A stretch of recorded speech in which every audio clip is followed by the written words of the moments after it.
उसने रहमान अली और सजीला जो मेरे साथ गए थे उनको डुबो कर मारना चाहा। वहाँ भी वो नाकाम रहा और मुझे कोई मुश्किल पेश नहीं आई। दूसरा दिन मामूल के मुताबिक था। रहमान अली से मुलाकात नहीं हुई, पता नहीं वो कहाँ गए थे। बाद में मालूमात की तो पता चला कि वो ग्रुप वापस चला गया।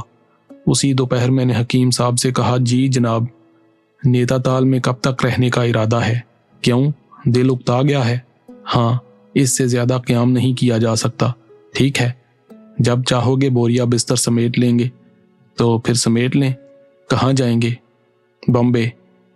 हकीम साहब ने फौरन कहा और मुझे उनके अंदाज पर हंसी आ गई। झील वाले हादसे के बारे में हकीम साहब को नहीं बताया था। गर्ज ये कि तैयारियां हो गईं, हमने नेतीताल छोड़ दिया। दौरान सफ़र मेरी आंखें भूरिया चरण की तलाश में भटकती रहीं, लेकिन वो मुझे किसी रूप में नजर नहीं आया।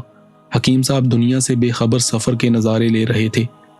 मैंने पूछा, आपने एक लम्हे रुके बगैर बम्बई का नाम ले लिया, इसकी कोई खास वजह? बस मुंह से निकल गया था। तुम ही तो कहते हो कि वक्त में तकदीर है और वक्त हर लम्हे का फैसला करता है, हकीम साहब ने कहा और मैं चौंक कर उन्हें देखने लगा। मुझे यकीन था कि ये जुमले मैंने हकीम साहब से कभी नहीं कहे थे। देर तक मैं सोचता रहा। फिर मैंने कहा, बाज़ कहानियाँ शुरू हो जाती हैं हकीम साहब, इंसान सब्र सुकून से उनके साथ सफ़र करता है, लेकिन अगर सब्र जवाब दे जाए तो क्या करे? उसका जो भी अमल होगा वो वक्त के फैसले के मुताबिक होगा, गलत हो या दुरुस्त। ये इंसान की फितरत पर मुनहसिर है। क्या मतलब? जैसे तुम हो साबर और अपने अज़म में मुस्तहकिम, तुम्हारे फैसले हमेशा इंसानियत की भलाई में होते हैं। इंसान कितना इम्तहान दे सकता है? वो हर लम्हा सोचता है कि उससे कोई गुनाह सरजद ना हो, उसका कोई अमल अल्लाह के हुक्म के खिलाफ ना हो, लेकिन किसी शदीद उलझन के आलम में गलत फैसला हो जाए तो क्या उस गलती की तलाफी हो सकती है? अरे मासूम इंसान, कितनी मासूमियत की बात है। वो रहीम करीम तो माफियों के खजाने खोले बैठा है। वो तो वक्त के हर लम्हे में अपने बंदों के गुनाहों को दरगुजर करता है, वरना इंसान तो गुनाहों की पोट है। वो जानता है कि शैतान अपनी कारगुजारी से कभी गाफिल नहीं होता। वो अपने बंदों को शैतान के रहमो करम पर कैसे छोड़ सकता है? कोई कैसे जान सकता है कि उसका इम्तिहान कब खत्म होगा? मैंने सवाल किया तो हकीम साहब खामोश हो गए। उन्होंने आंखें बंद कर लीं। मैं सवालिया नजरों से उन्हें देखता रहा, लेकिन उन्होंने कोई जवाब नहीं दिया। मुझे अंदाजा हो गया कि ये मुश्किल सवाल है जिसने हकीम साहब को परेशान कर दिया है। मैंने जिद करते हुए कहा, मैं जवाब का इंतजार कर रहा हूँ। अगर किसी से वो चीज़ मांगो जो उसके पास ना हो तो वो शर्मिंदगी से आंखें ही बंद कर सकता है। हकीम साहब ने जवाब दिया और मैं गहरी सांस लेकर खामोश हो गया। बम्बे पहुंचे तो मेरा दिल तड़प गया। जगह जगह कराची झलक रहा था। बहुत से मनाजर कराची जैसे थे, लेकिन लोग कराची जैसे नहीं थे। वहाँ चेहरों और लिबास में एक तमकनत और सलीका, यहाँ 100 में से बस 1-2 शफाफ। गुर्बत और अमारत वहाँ भी है, लेकिन वहाँ रख रखाव। और यहाँ होटल रास्पुटेन में तीसरी मंजिल पर कमरा मिल गया। होटल अलबत्ता बहुत उम्दा था, कमरा भी आला दर्जे का था। 2 अलग अलग बेड लगवाए। हकीम साहब बच्चों की तरह खुश थे। कहने लगे, यहाँ सारे मशहूर अदाकार मिलते हैं, देखेंगे उन्हें। आपको उनसे दिलचस्पी है? मैंने मुस्कुराकर कहा। हाँ, क्यों नहीं। मेरे जहन में बारहा भूरिया चरण का ख्याल आया था। वो कहाँ रह गया? ये तो मुमकिन नहीं था कि वो मुझे मिस ना करे। नेतीताल वाले वाकया के बाद वो मुझे अभी तक नजर नहीं आया था। मेरा ये ख्याल ठीक निकला।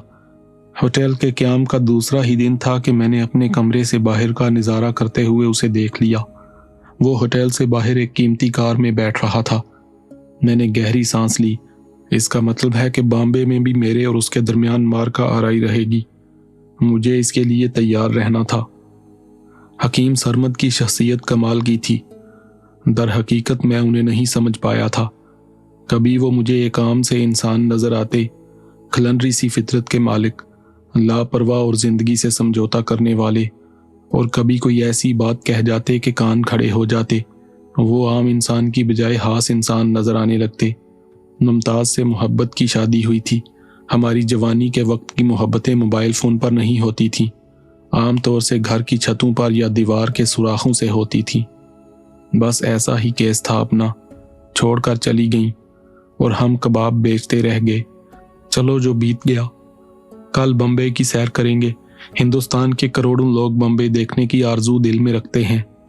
उम्र कट जाती है लेकिन नहीं देख पाते। हकीम साहब के साथ मैं भी ये रवायती शहर देख रहा था। कई बार समंदर पर फिल्मों की शूटिंग देखी, जहां मारूफ अदाकार नजर आ जाते। हकीम साहब उन्हें देखकर दीवाने हो जाते, वो उनके पीछे लगे लगे फिरते। मैं अलबत्ता ऐसे औकात में उनका साथ नहीं देता था। दूसरी बात यह कि मैंने यहाँ आते ही भूरिया चरण को देख लिया था। वो मुझसे दूर नहीं रह सकता था। वो अपनी कोशिशों में मसरूफ था। उस दिन भी हम चौपाटी पर मौजूद थे। कुछ फासले पर समंदर के किनारे किसी फिल्म की शूटिंग हो रही थी। पुलिस के जवानों ने एक महसूस हिस्से को हिफाजत में ले रखा था और उस तरफ किसी को नहीं जाने दे रहे थे। मजमा पीछे हटकर शूटिंग देख रहा था। हकीम साहब भी उसी मजमे में शामिल थे। मुझे अपने पीछे आहट महसूस हुई। मैंने पलट कर देखा। भूरिया चरण था, बहुत नफीस धोती कुर्ते में मलबूस, आंखों पर चश्मा लगाए हुए। उसका ये हुलिया देखकर मैं बेइख्तियार मुस्कुरा दिया। वो मेरे पास बैठ गया और खामोशी से मुझे देखने लगा। सारे मुसीबत के मारे मेरे ही बाग में लिखे गए सुसरे। उसने अजीब से लहजे में कहा, क्या हुआ भूरिया चरण? मैंने बदस्तूर मुस्कुराते हुए कहा, जान जलाए जा रहे हो भूरिया चरण का। तेरा पिता भी बावला था, सारा जीवन मुश्किल में पड़ा रहा पर हमारी बात ना मानी। अब तू उससे भी ज्यादा बकट है। अरे दैया रे दैया, मैं उसी बाप का बेटा हूं भूरिया चरण। पर एक बात सुन ले बिरा, हम भी तेरा पीछा नहीं छोड़ेंगे। अपना जीवन भी खराब करेंगे और तुम्हारा भी। तुम्हारा तो हो रहा है। तू खुश है? दुनिया में कितने हैं जो खुश हैं? सबकी मुश्किलें अलग अलग हैं। मेरी भी मुश्किल है। अरे सब ने अपना ईमान बेच दिया, सब अपने काम से काम रखे हैं। तुझसे पहले भी कहा था, तेरे सामने थोड़ा सा जीवन है, बूढ़ा हो जाएगा, मर जाएगा। हमारे सामने लंबा संसार है। हमारा काम कर दे, हम तुझे बादशाह बना देंगे। तुम खुद कह चुके हो भूरिया चरण, मेरे सामने थोड़ी सी जिंदगी है, बूढ़ा हो जाऊंगा, मर जाऊंगा। इस थोड़ी सी जिंदगी के लिए अपना ईमान कैसे बेच दूं? तुम खुद बताओ। मानेगा ससुरा, जरूर मानेगा। ठीक है, देखते हैं। वो उठ गया और एक तरफ चला गया। मैं उसे जाते देखता रहा। थोड़ी दूर जाकर वो अचानक निगाहों से गुम हो गया। मैं आंखें फाड़ फाड़ कर उसे तलाश करने लगा, मगर वो कहीं नजर नहीं आया।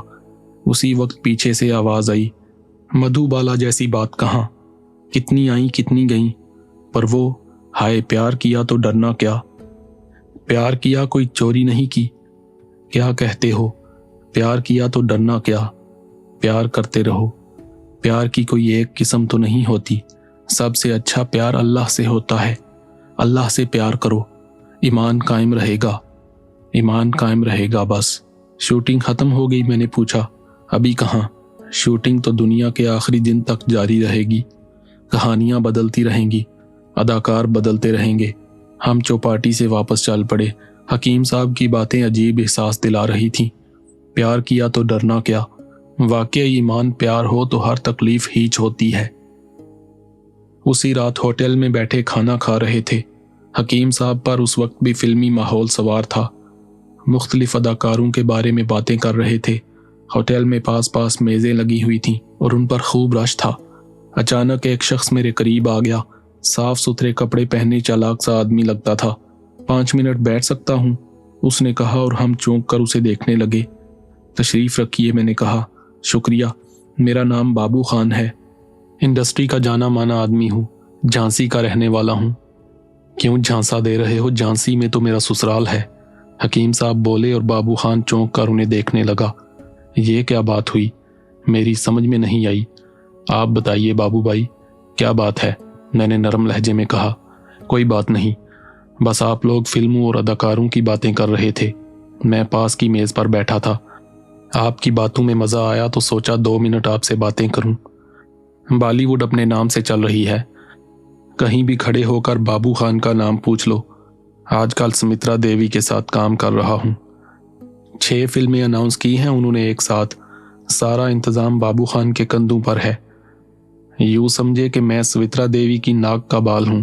तोबा तोबा, ये सोचकर ही छींक आ रही है। आप किसी की नाक का बाल हैं बखुदा? हकीम साहब बोले बिना ना रह सके। ये काफ़ी दिलचस्प आदमी है। बाबू खान ने पैंथरा बदल लिया। यही अदाकारों की बातें कर रहे थे। मिलेंगे अदाकारों से? तुम मिलवा दोगे? हकीम साहब खुश होकर बोले। नाम लो, जिससे कहोगे मिलवा दूंगा। बाबू खान का नाम है। आजकल सारे के सारे स्मित्रा देवी के गिर्द चकरा रहे हैं। बाबू खान के तरले कर रहे हैं।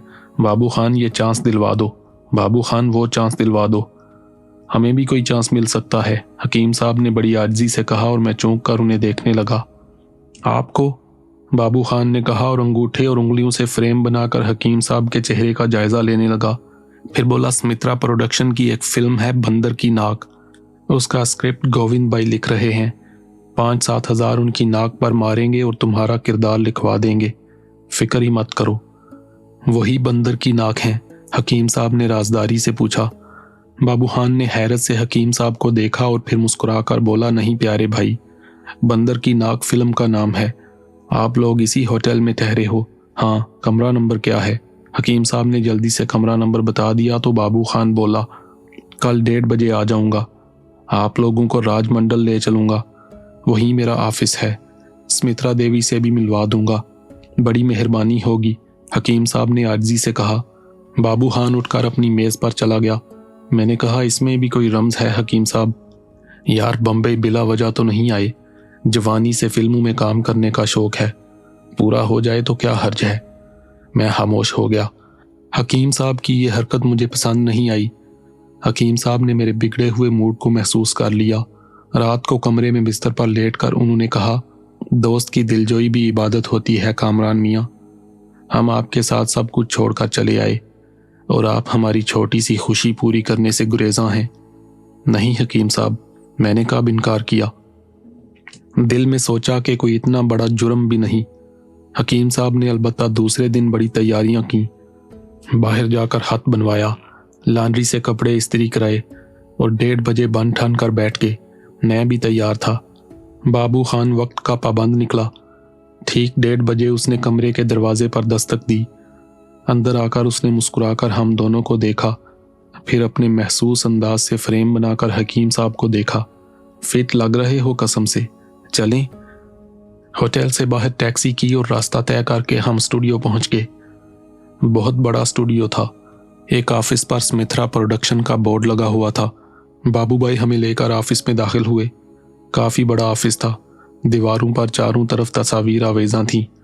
2-3 अदाकार किस्म के लोग बैठे खुशगपियाँ कर रहे थे।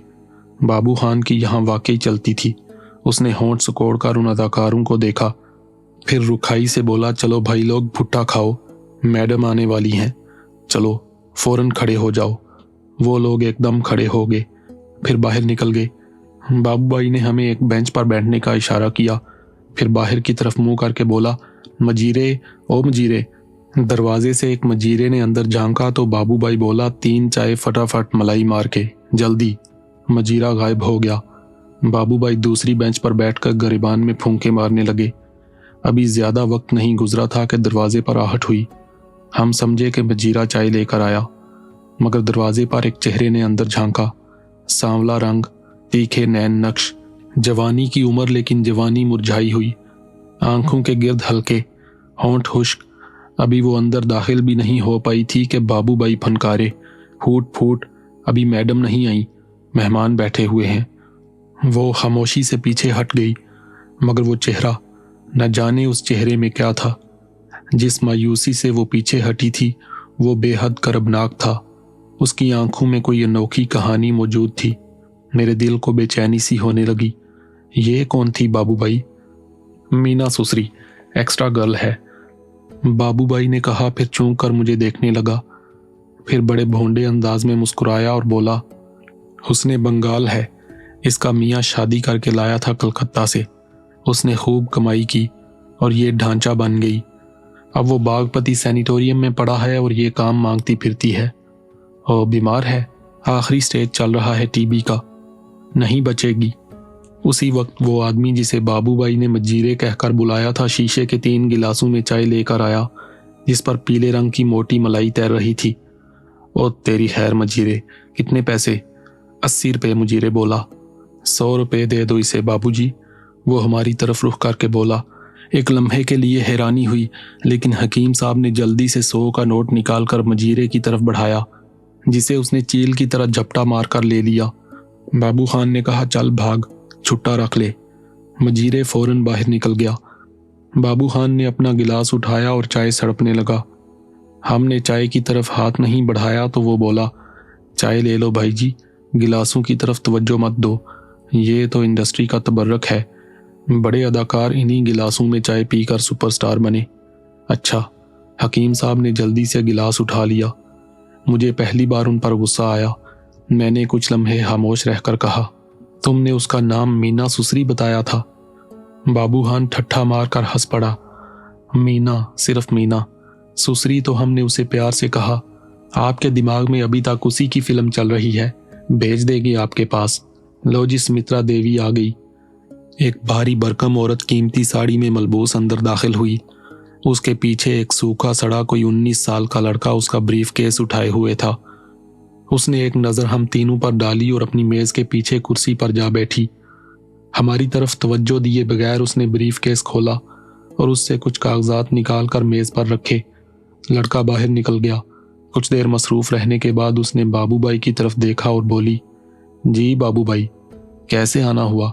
ये 2 मेहमान हैं, आपके पास लाया हूँ, सिफारिश करनी थी आपसे। हाँ बोलो। इन्हें फिल्म में काम करने का शौक है।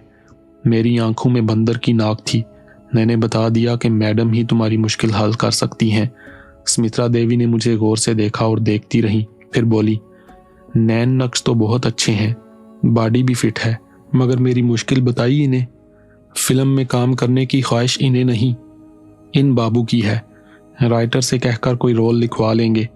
बाबू भाई ने हकीम साहब की तरफ इशारा करके कहा। सुमित्रा देवी ने चूक कर हकीम साहब को देखा। साफ पता चला कि उसने मुश्किल से हंसी रोकी, फिर बोली, अच्छा अच्छा, क्या हर्ज है? वैसे दूसरे साहब भी बहुत फिट हैं। मैं दावे से कहती हूँ कि किसी फिल्म में हीरो आ सकते हैं। आपने आज तक जो कहा 16 आने ठीक कहा। अब ये इनकी मर्जी पर मुनहसिर है। किसी अच्छे किरदार में इन्हें भी लिया जा सकता है, मगर बात वही है बाबू भाई जो आपको मालूम है। सुमित्रा ने हकीम साहब की तरफ इशारा करके कहा, आप बता दें इन्हें। हाँ, बताना मजबूरी है। फिर बोली, एक बहुत बड़ा रिस्क लिया है और ऐसा मैंने इंडस्ट्री के चैलेंज पर किया है। मैंने यक वक्त 6 फिल्में अनाउंस की हैं, उन पर काम हो रहा है, लेकिन उसके लिए मुझे फाइनेंस की ज़रूरत है और इसके अलावा मेरे पास और कोई ज़रिया नहीं कि हमदर्द दोस्तों को तलाश किया जाए जो मेरी माली मदद करें। मैं उन लोगों को उनके सरमाए की मुनासबत से पार्टनर का दर्जा दूंगी और जिस फिल्म में उन्होंने सरमाया लगाया होगा उसके मुनाफे में हिस्सा दूंगी। आप लोगों को भी दावत देती हूँ, मेरे साथ माली शिरकत कीजिए। कोई कैद नहीं कि आप कितना सरमाया दे सकते हैं, जो भी मुमकिन हो। अभी उसने इतना ही कहा था कि दरवाजे पर कुछ गड़बड़ हुई और फिर वो लड़की अंदर घुस आई। उसके पीछे मंजीरा था, वो हाँप रहा था। ये मुझे धक्का देकर अंदर घुस आई। तुम जाओ मंजीरे, सुमित्रा देवी ने कहा और वो लड़की को खूनी नजरों से देखता बाहर निकल गया। उसके जाने के बाद सुमित्रा ने करख्त नजरों से लड़की को देखा और कहा, हाँ मीना, क्या बात है? मालकन जी, माई बाप, खुदा के नाम पर, अल्लाह के नाम पर मेरी मदद करें। मेरे पास फूटी कौड़ी नहीं। 3 दिन, पूरे 3 दिन मैडम जी। तुम जानती हो मीना, मैं आजकल खुद कितनी परेशान हूँ। तुम्हारा पिछला हिसाब पूरा हो चुका है। तुम्हारे पति के कफन दफन के लिए मैंने तुम्हें 1000 रुपए दिए थे, और क्या करूं? थोड़ा सा एडवांस, थोड़ा सा। वो हाथ जोड़कर बोली। सुमित्रा देवी ने पर्स खोलकर 100 रुपए का नोट निकाला और उसे देकर बोली, ये ले जाओ और सुनो, दोबारा यहाँ मत आना। मैं मजीरे से कह दूंगी कि तुम्हें अंदर ना आने दे। मीना मैडम को दुआएं देने लगी तो मैडम ने कहा, ठीक है जाओ। वो बाहर मुझे मारेगा, मीना खौफजदा लहजे में बोली। नहीं मारेगा मजीरे, मैडम ने आवाज दी और मजीरा अंदर आ गया। इसे कुछ मत कहना, आराम से जाने दो, ख्याल रखना। जी मैडम। इसे यहीं रोक लें, मैं निकल जाऊं, मीना ने खौफजदा लहजे में कहा। और ठीक है मजीरे, तू इधर रुक। चल मीना, भाग जा। वो सचमुच भागती हुई बाहर निकल गई। मेरी आंखें आंसू से तर हो गईं। میرے دل سے آواز نکل رہی تھی، میرے مالک تیری تخلیق کی اتنی تحقیر، لیکن تو سب کچھ جانتا ہے اور جو تو جانتا ہے وہی ٹھیک ہے۔